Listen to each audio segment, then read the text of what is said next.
মধ্যপ্রাচ্যে চলমান সংঘাতের প্রভাব পড়েছে দেশের জ্বালানি খাতে। তীব্র তেল সংকটের জনদুর্ভোগ চরম আকার ধারণ করেছে। রাজধানী ঢাকাসহ দেশের বিভিন্ন জেলায় পেট্রোল পাম্পগুলোতে তেল নিতে যানবাহনের দীর্ঘ লাইন দেখা যাচ্ছে।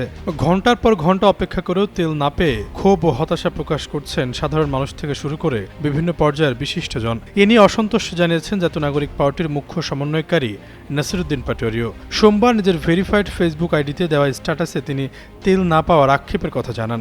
দীর্ঘ অপেক্ষার পরও ব্যর্থ হয়ে তিনি লিখেন, 4 ঘণ্টা লাইনে দাঁড়িয়ে থেকেও তেল পেলাম না। মধ্যপ্রাচ্যে যুদ্ধ পরিস্থিতি ঘিরে বৈশ্বিক জ্বালানি সরবরাহ নিয়ে উদ্বেগ তৈরি হওয়ার পর দেশে জ্বালানি তেলের ঘাটতি নিয়ে আতঙ্ক দেখা দেয়। তবে সরকারের পক্ষ থেকে আতঙ্কিত না হয়ে অতিরিক্ত জ্বালানি তেল না কেনার আহ্বান জানানো হয়েছে। বিদ্যুৎ, জ্বালানি ও খনিজ সম্পদ মন্ত্রী বারবার আশ্বস্ত করছেন দেশে জ্বালানি তেলের কোনো সংকট নেই। তার মতে সরবরাহ ব্যবস্থা স্বাভাবিক রয়েছে এবং পর্যাপ্ত মজুত রয়েছে।